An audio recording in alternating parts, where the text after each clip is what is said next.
Hello, good afternoon. Welcome to Joy News. Today, we're coming to you live from our studios in Kokomlemle. We're on DTT because we're free to air on DSTV channel 421 and Go TV channel 144. Joy News, your home of independent, fearless and credible journalism. Coming up this afternoon, North Tong MP Samuel Okujeto-Ablakwa is a free man as High Court dismisses contempt case filed against him by Reverend Kusi Boateng. We have details as Reverend Boateng is asked to pay 10,000 as cost to the legislator. We want to assure you that we remain unperturbed. We have rather been motivated by the series of developments, the attempt to gag us. We have our resolve strengthened, and the Ghanaian people can expect even a more determined and dogged effort. Also, 15 out of 20 banks which have released their 2022 audited financial statement register losses. What does this mean for the banking sector and the country as a whole? We'll find out shortly. And 119 criminal cases involving 727 accused persons currently pending before the courts across the country since January 2021. We have details of the concerns raised by the Attorney General. And on your election headquarters, the NDC primaries will be in focus. We'll take you to Bosomifreho, where the constituents are suspecting foul play after the vetting committee suspended the process. The clear issues surrounding the membership of Godfred Al-Hassan. We have business, world news, sports, showbiz, all coming up this hour. My name is Aisha Ibrahim. Do stay for details.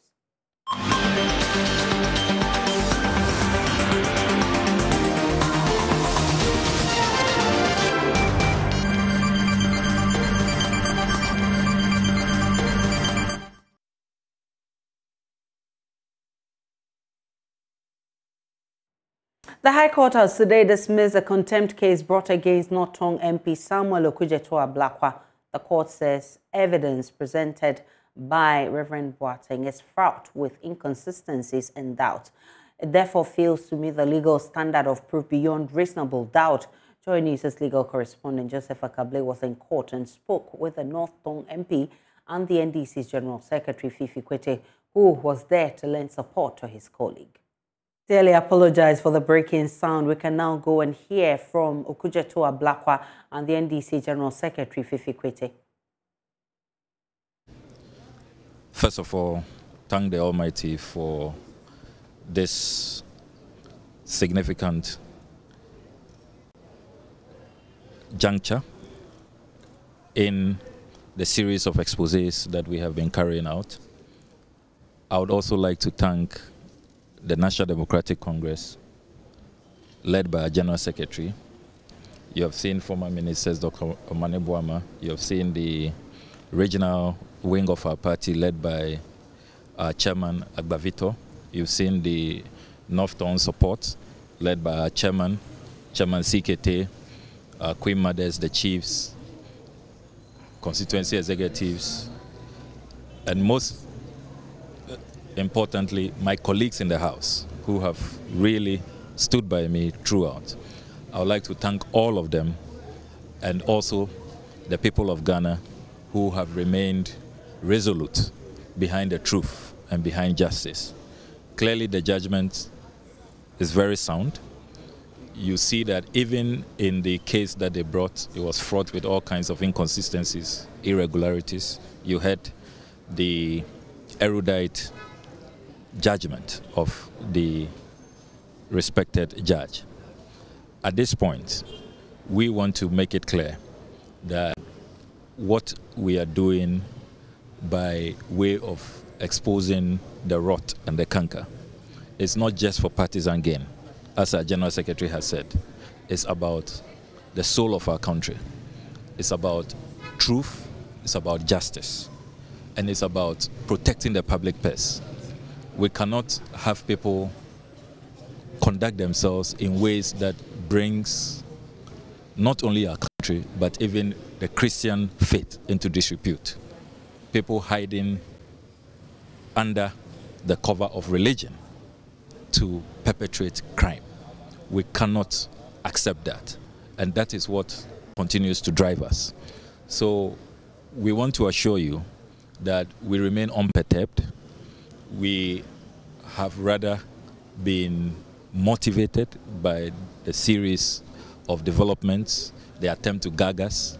We have our resolve strengthened, and the Ghanaian people can expect even a more determined and dogged effort to expose the rot, the canker, do what is right, and make sure that at the end of the day, it is the preservation of our democracy, the preservation of justice, of freedom and accountability that reigns supreme.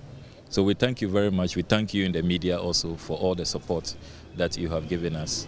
The battle continues, and we pray that the good Lord will continue to bless our efforts. Thank you very much. We actually were in no doubt at all. We knew truth was definitely going to prevail. It was clearly an exercise in futility, a waste of everybody's time, an attempt to stop what we knew was just truth. And it's sad that this country has to be reduced to this level where people who are doing what is right have to be literally put into this whole exercise. Their time is wasted. Attempt is even made to create the impression that they actually are the criminals, when actually it's the reverse. We can only say that for us, it's basically justice done, which is expected to be. And we expect the people of Ghana to take clear inspiration from this and to know that between now and 2024, everything must be done to expose all the lies that are going on, bring out all the criminalities that are going on without any fear, knowing that truth will definitely always be vindicated. I mean, even before coming to court today, he caused another publication, continuing with what he says is exposing the rot. Is this something that the party is solidly behind him and the party is taking an interest in how this goes, or we just see him leading a one-man crusade? No, absolutely, it's not a one-man crusade at all. I mean, what he's doing is effectively doing on behalf not just of the party, on behalf of the people of Ghana, and for us that is even more important. I mean, to do what it is, not simply because you are looking for partisan interest, but because you are pushing for something that actually makes the country better, a country that becomes sanitized. And so it really is a great crusade, and the party is absolutely proud of it. I'll continue to stand right by him. That's why I'm here representing the party, to simply let the country know that, listen, we will not allow any of our people who especially are doing what is right, I mean, to stand alone at all.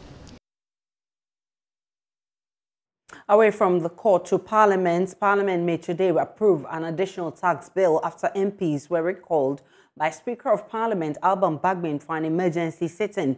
Tall on the agenda for the House is a number of loan agreements and another outstanding tax bill, the Excise Stamp Amendment Bill. Let's go to Parliament and speak with Parliamentary Affairs correspondent Kweku Asante, who's joined us with details. Kweku, what is this outstanding tax bill all about?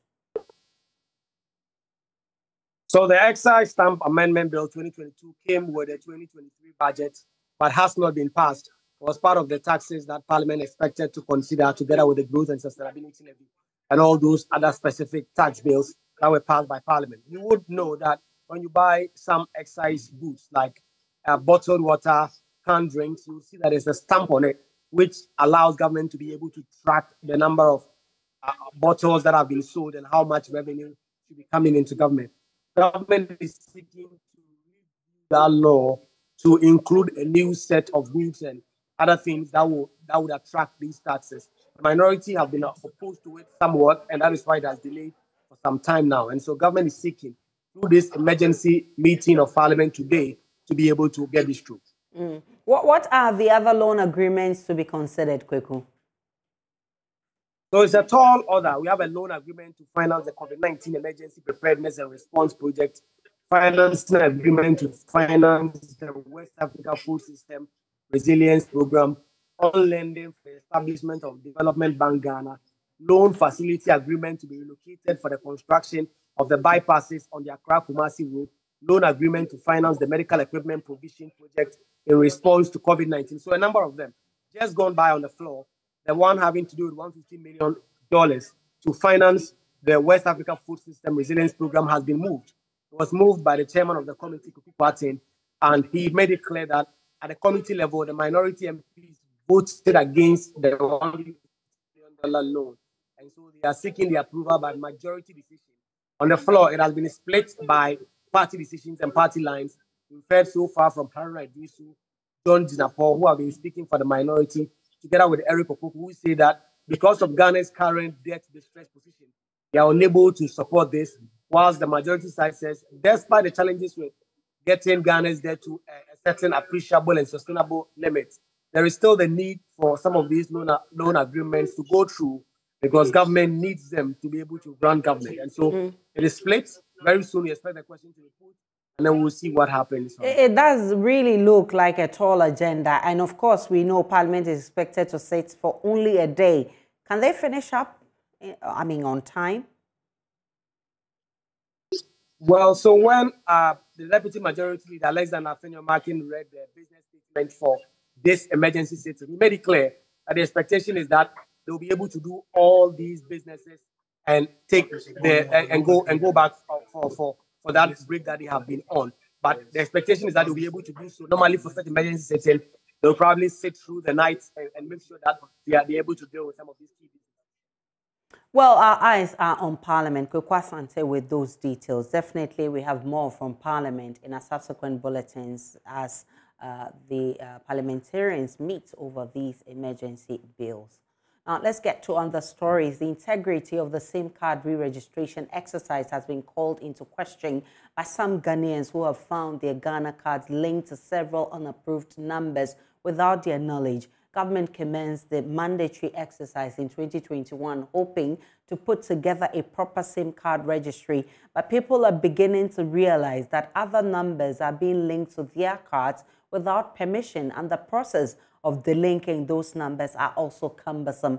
Listen to some victims who have been who have had several numbers registered on their Ghana cards. Well, we'll hear from those people later, but we've been joined by a lawyer and data privacy and information security practitioner, Desmond Israel. He'll be telling us more. Mr. Israel, I'm grateful for your time this afternoon. First, how do you react to news that many customers of the telcos are finding out their Ghana cards have been linked to unapproved numbers? It comes to me as not a big surprise. If you remember, I've been on this issue on your network twice, one with you and the other with your colleague on the Joy Geek Squad. Essentially, I had questioned the design of the system and whether it could actually assure some level of integrity. Hindsight has just unveiled that we have a process gap in there, which allows people to clandestinely register additional SIM numbers to already existing Ghana card holders' information. Yeah. So what I actually suspect is happening is that when you go through the USSD service, which is it's a bare bones service, it doesn't have much in terms of security features. I mean, people who do these things will tell you when you try to use the USSD, the system is designed such that at the point of adding the additional phone number, an OTP, which is the on-time password, is sent to the one that is adding the new number, who then authenticates, and then the registration is complete. Essentially, also on the registration, you can just enter your Ghana card details without any system level validation. The only validation that is done is for the OTP that is received by the number, which actually completes the process. That's where I think that there's some sort of vulnerability. Call it a logic flaw, which is usually the technical term for these things, with the process design itself, because this OTP has to come to the original person who registered the Ghana card number, what we call the primary contact verification.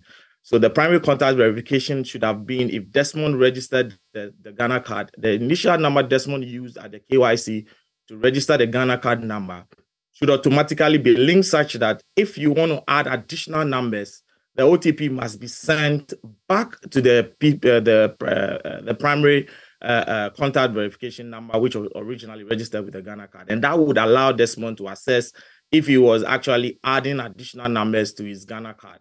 Unfortunately, this is not there by the current design of the process, and therefore anybody at all could actually start the USSD process And then when it gets to the point where they need to authenticate with the OTP is sent to the number. So obviously a clandestine linkage of the number can be done on the background without the original holder of the Ghana card having any indication that this is happening.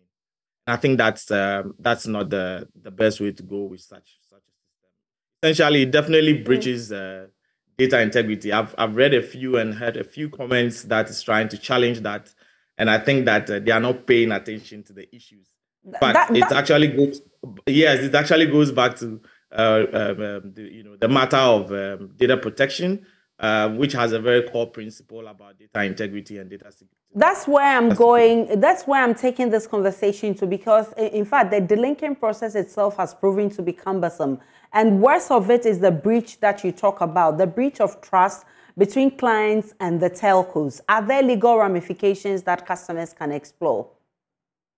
Okay, well, I tread cautiously to want to say there's that breach of trust with the telcos per se. Even though they are also actors, you can call them agents of the registration process. But I think that the trust that is breached here is more of we having a system as a country that allows somebody to own a SIM card that is actually matched to my identity. So essentially, you're saying that I own SIM cards that I don't own, right? And that the regulator would have to stand up to. It is a responsibility of the regulator and all these agents that are actors under the law to get these registrations done. It is their duty, it is their responsibility. Indeed, I would have even expected that the Data Protection Commission would be interested in this matter, because it also goes back to what we call data subject access rights, where I should be able to know what sort of modifications about this information, and it has to be consistent with the realities of the data subject. Unfortunately, this is not what we have, and you have to go back through this process to have these numbers linked, and so long as people are be able to still add numbers to the system, or even the existing numbers, if they are used in any form or shape to undertake any activity at all that maligns the original card holder, you have actually put the card holder's identity in jeopardy, and that is where identity theft actually is of a concern. Concerning the telcos themselves, I know that when it comes to SIM authentication center and all these other components of the service delivery for you, they are not in any way linked to the registration. The connection between all SIMs and the registration is to prove that somebody owns the SIM, but it doesn't go into your service delivery and your billing and like people have tried to suggest SIM swap and all that. It doesn't. Technically, it doesn't, because I've looked at the structure. But the problem still is we developing a system. Of course, we have a regulator who was in charge of this, which is the NIA. So we delivering a system to people that allows others to own SIM cards in their name. That is what we've actually done, and I think it's pretty much something that would be an interesting subject of so subscribers have no option than to just watch on while this is being done to them. No, subscribers who intend to take on the powers that be, the institutions that be, for the right reasons, I want to believe that they should be able to do that. We have a number of legal frameworks for this on which they can proceed to. Fortunately, the mandatory SIM registration was not necessarily a voluntary action. It was a mandatory action which was backed by law. It gave room for certain, if you like, safeguards to be put in place. We have data privacy laws.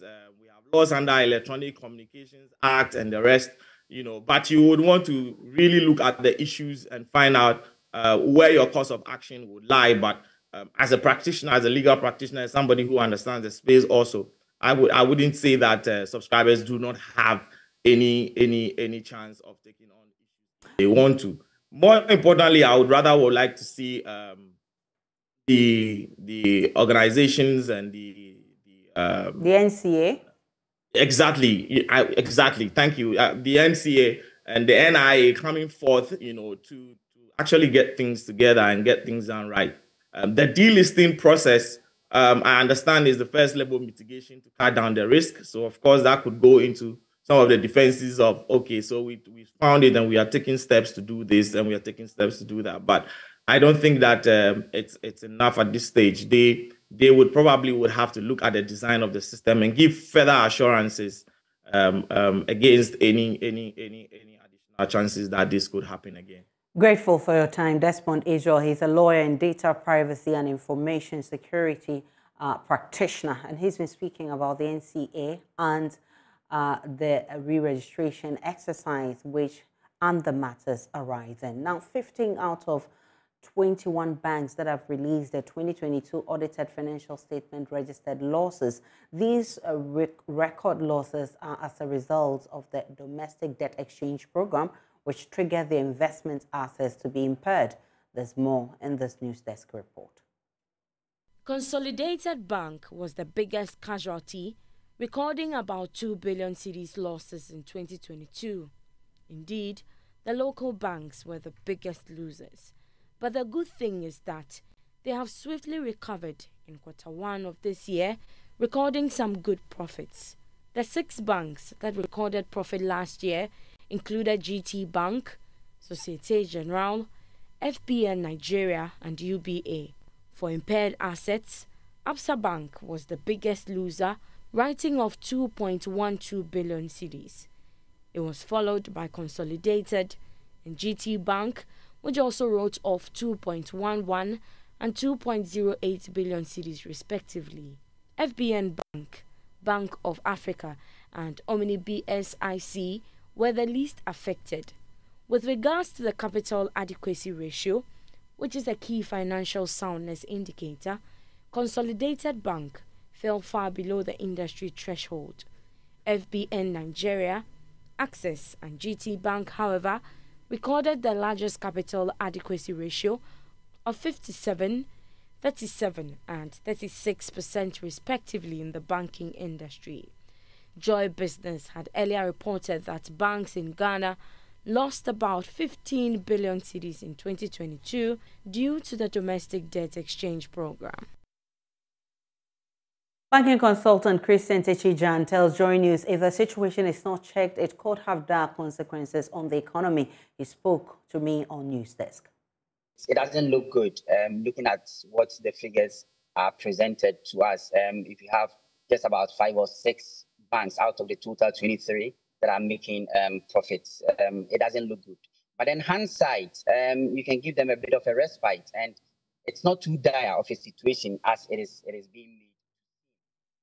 If you look at it with impairment, normally, so far as there is a risk associated with a particular investment, then we can make provision for it. But with the provisioning, definitely, so far as government with the rescheduled bonds, the bonds that are going to be paid later, so far as they start coming in, government starts making those payments, they all come back into the profitability kitty, where certainly whatever it's coming in will come back in a form of other income that will affect the bottom line.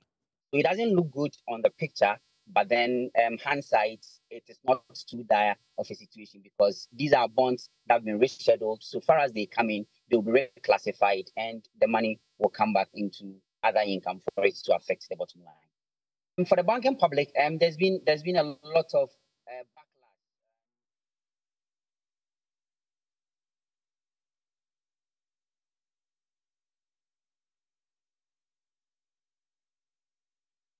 The Attorney General is worried about the slow court processes regarding the prosecution of cases relating to illegal mining pending before them across the country. He is urging cooperation from the judiciary to swiftly deal with such cases and bring closure to those matters. A total of 119 criminal cases involving the prosecution of about 727 individuals for offences in connection with illegal mining or galamsey in the country have been pending at the High Court and some circuit courts for close to 2 years. My colleague Blessed Soga has more on the AG's concerns. For instance, is one of the leading areas where there are pending cases. For instance, in Koforidua, the Attorney General talks about as many as 50 cases that are pending in that part of the country. Then we come to, for instance, the Western region, which has about 33 cases which are currently being prosecuted in the likes of areas such as Takwa and Second D. And following or coming after the Western region is the Ashanti region, which has a total number of 23 cases that are also pending in that part of the country. But for the Upper East and Northern parts, they are sharing 3 and 1 respectively, where the cases are being held in Tamale and Bolga. But there's also the, of course, Upper East region, which has some 7 cases also being heard. So in all, it appears that the Attorney General is pointing to over 100 cases that are still pending, a reason for which he is raising some concerns about the slow nature of the court processes and is demanding some sort of cooperation from the judiciary as well if we're to win this fight against it. Well, he's been giving a breakdown of the cases, and aside that has been pointing to some strange activities, in his view, which is taking place within the judiciary. First of all, his concern has got to do with how slow the pace of prosecution is. Then beyond that as well, normally you know that when someone is found culpable of engaging in illegal mining, they're still entitled to their bail conditions.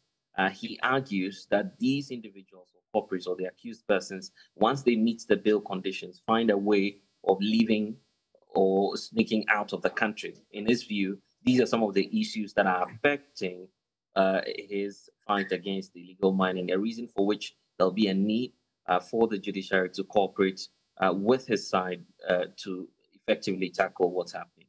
No fixed timelines, except to say that he's pointed out to some new regulations and laws that, for instance, the president has given further boost to, which he believes will be a game changer in the fight against illegal mining. Beyond that as well, he's asking for some sort of multi-stakeholder approach that will coordinate the effort. So you don't have the AG going out alone to prosecute these individuals, but we have all state institutions coming together so that we effectively tackle the menace that we have facing.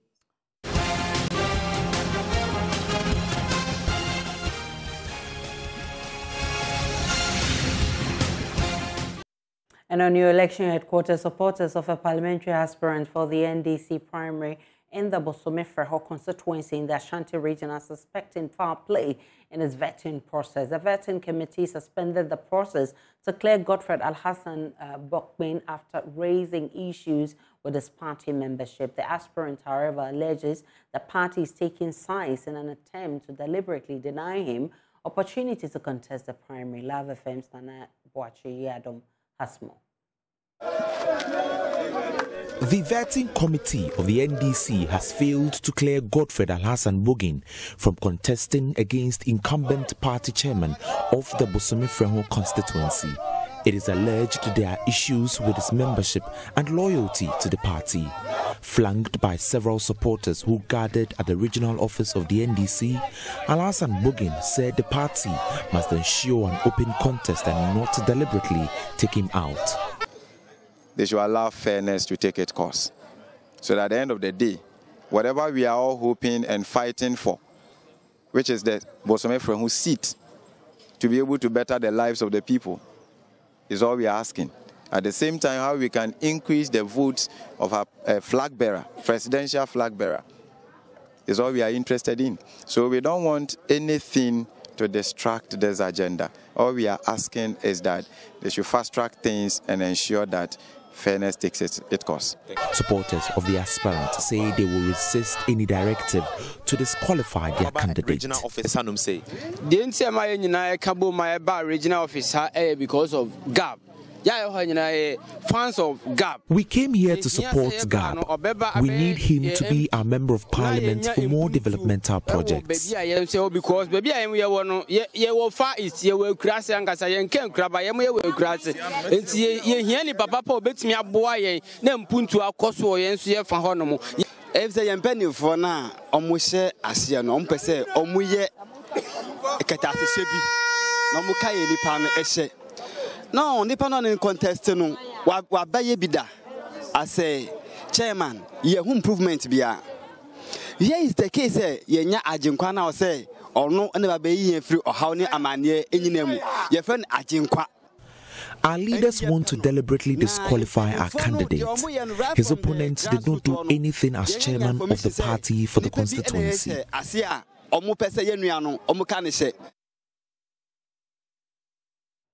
Let's now turn our attention to Ningo Prampram, where incumbent MP Sam George is preparing for the battle of his life. A former constituency chairman, Michael Tatakwete, is gaining grounds, vowing to unseat Sam George.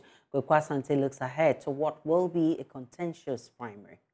Sam George is coming up against a very resourceful Michael Tatakwete, who was once chairman of the constituency. Sam George is framing this election on experience, as he says his opponent does not have what it takes to beat the NPP to retain the Ningo Prampram seat for the NDC.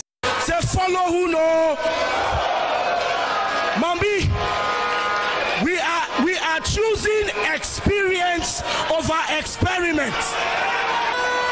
Chapin na menake akaye dabi wakenene peko ye na walele na enya experiment mishe loloji nene gana bi wape na munano epe nsoshe wawo wakale TV na wawo black and white. His opponent, meanwhile, a media-shy Michael Tatakwete, is slowly warming up to delegates in the constituency, as was evident in the cheers he received when John Mahama visited the constituency. We have Honorable Samuel Nate George as one of the aspirants. Thank you.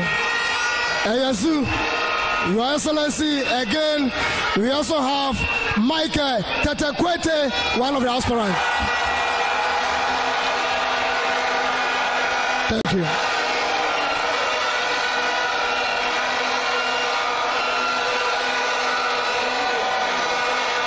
With just 2 weeks to this election, some branch executives in the constituency, numbering about 54, say despite having been elected, they are yet to be sworn in, alleging this is a ploy to favor a specific candidate. We are here because we know as every 4 years we have to, as the NDC executives, everybody has to go through vetting, and when we are through, we have to go for an election. And some of these branches, there are 6 branches that they have to contest. And some of them went through vetting and they are unopposed. That is 2 branches. And the other 4 branches have to be going through election. But all of a sudden, the constituency executives and some of the people said they have been disqualified, which we don't even understand the reason why. From here, we are waiting for National to make sure they reinstate that branches. That's the reason why we are waiting for them to call us.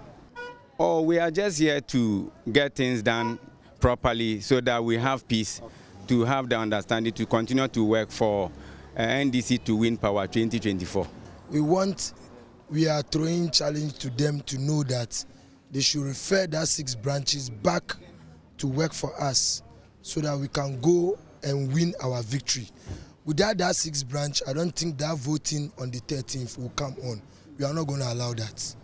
The Ningo Prampram seat is one of the safest NDC seats in the Greater Accra region. The party has won it every single election since it was created in 1996. And that is what makes the party primaries even cagey, because both candidates are aware there will be one step in parliament if they win their primaries. With both candidates determined to defeat the other, and with some party delegates accusing the party of scheming to favor one candidate over the other, the Ningo Prampram primary will be one of the most keenly contested and one that could potentially bring up massive political shocks. For Joy News, Asante.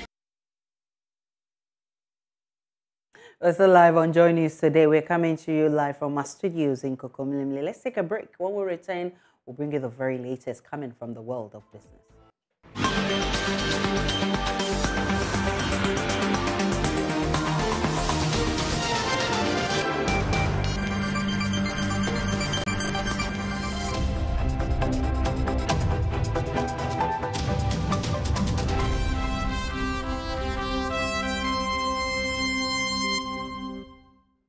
Hi, good afternoon. Welcome to Business. My name is Darryl Kwao. Some players in the real estate sector have criticized the high interest on lending rates by some local banks.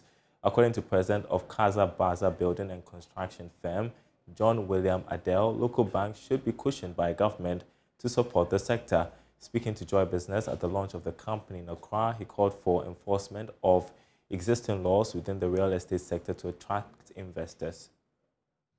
According to Statista in 2020, real estate in Ghana contributed around 1.6 billion Ghana cedis, roughly $264.3 million to the country's gross domestic product. This was an increase from the preceding year when approximately 1.4 billion Ghana cedis, roughly $230.2 million were registered. However, with the hikes in taxes, President of Casa Baza Building and Construction firm, John Adele, said government should support these banks to lend to the players within the sector at a lower interest rate. It is. The government is helping. They are working behind the scene, but we are hoping that the banking system, which can push the real estate companies to do more affordable houses too, is good. I know we know that they are helping, but they still have to do more. You can't just put your money, a lot of money, huge amount in something and just leave it there. So you need somebody to take care of that property for you. That's why Casa Baza, we have chipped in to help and do that job. Look, we are lucky to have a very different business model. Ours, we don't build house to sell. We don't work to get the land. You have your land. So when we are working, we know who the customer is, and everything is secure. So first, the person has his or her land, and we're doing it for you, and it has been already bought. Let me say that because it belongs to you, you know. So we cut most of the challenges. We cut it off.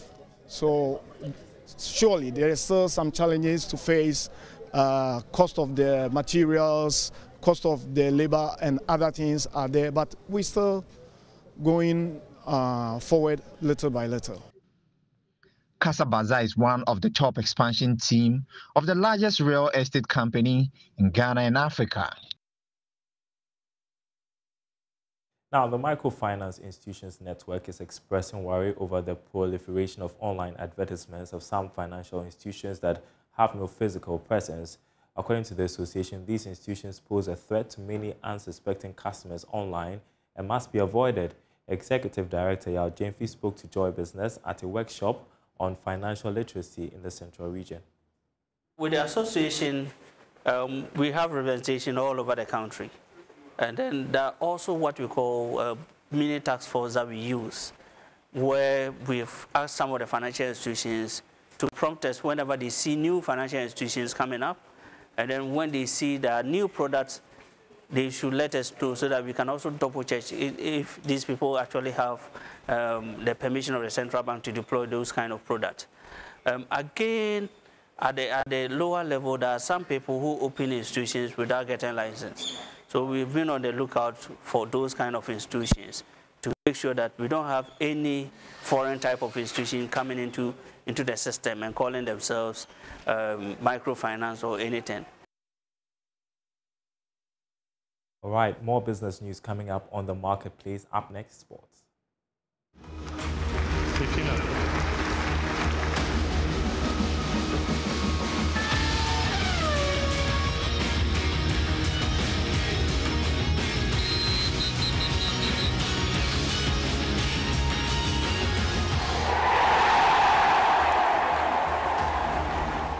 Let's do sports now. On Joy News today with me, Muftau Nabila Abdullah. Ghanaian athlete James Dazir has qualified for this year's World Athletics Championships to be staged in Hungary, Budapest. James Dazir, over the weekend, ran a world lead of 19.79 seconds in the crucial shootout athletics championship that took place in the USA. The former University of Ghana student has been speaking to my colleague George Adejina, and he says he's surprised he's been able to clock sub-20. It's been really great. Like, I feel very happy. So I don't believe I actually ran that time, but I feel really great booking my spot to World Championship because proud to that meet, I told my coach that, sir, look, this is the only chance I got. I'm going to take on the double, no matter what it takes. I don't know what might work out for me. And I went there, I hit the 100, and then I really felt bad when the win was up by 3.2. Then he was like, do you still want to take the 200? I said, like, yes. I don't know what might happen. I might get a legal win and then book my spot. He said, okay, let's go get a job done. And then it went very well. And then he was surprised. And then we were all amazed that it came to pass, that the idea that I brought up really helped. And then now I've booked my spot. Yeah. Clearly, you realized that you had won the race. But tell me about the moment when you checked the actual time. When I saw 19.79, I wasn't happy. I was checking about the win. I wasn't able to celebrate because I was thinking about the win. So it was there that the assistant coach came by and said, you had a legal win. And then I was very, very excited. He was very, very excited to have qualified for the World Athletics Championships that will happen later. And before the 19.79 seconds race that he did, he had area run 9.89 seconds in the 100 meters. That one was illegal because of a wind of plus 3.2. And Ghana Premier League, Parkway Fillion has berated Midday referee for his size game against Kotoku Royals. According to him, the referee manufactured decisions that gave Royals a point. That's your sports for now. We do have more sports stories on myjoyonline.com.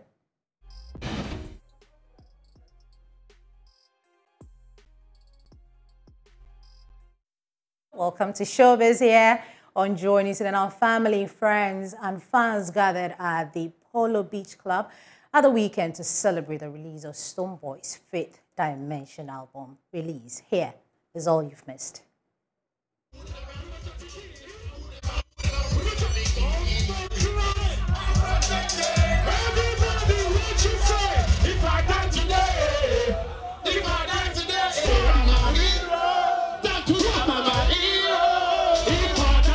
It's been in the works, and I know he's said very little about it, and I know that when he does that, and it means something deep is coming out. And so for me, I've been waiting for this day, just to get a taste, to get a hear of what's in the album, and I know there's going to be something big, and that's what brought me out here. The industry is amazing. It grows day by day, and I'm very happy to see Stonebwoy with his people, Stonebwoy with his fans. The album is unique, it's nice. I've not been able to listen to all 17, but I have some favorites in there, and I think it's good, and I think that it is projecting Ghana in the right way. Well, I think regardless of the fact that dancehall has a culture, and then people have known us for the rivalry, I think it's for, if we have a united front, that's the only way we can push to the world. And me and Stonebwoy, it's not even about music or the lifestyle. We are brothers, like behind closed doors. We talk every day. So this is what we need. I'm from the Western region. We love fun, and we enjoy culture.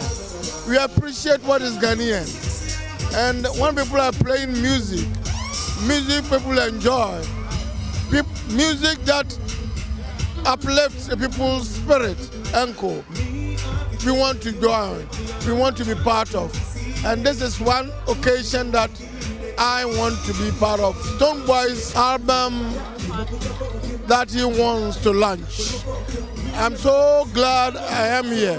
I respect him, I love his music, I enjoy listening to it. And he's a gentleman also on the stage. Change to you on your new album. Yeah.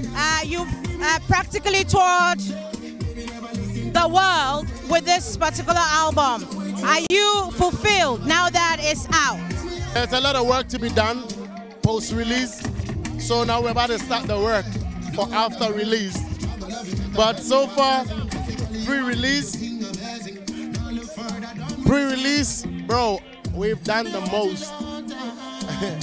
And you guys know, you guys see, and I know that the fans and the masses appreciate it, because we need to put in such efforts into making sure that we move the thing up. So I'm so happy and I'm grateful for life, because I tell you what, there's so much improvement and there's been so much elevation. Focused, and we want to take things to the next level, which is the fifth dimension. So it gives me a lot of joy. It gives me, I'm grateful, but fulfillment lies in the hands of the Lord, you know what I mean? He's the only one who makes everything fulfilled. We just have to do our duty, so I'm just doing my own.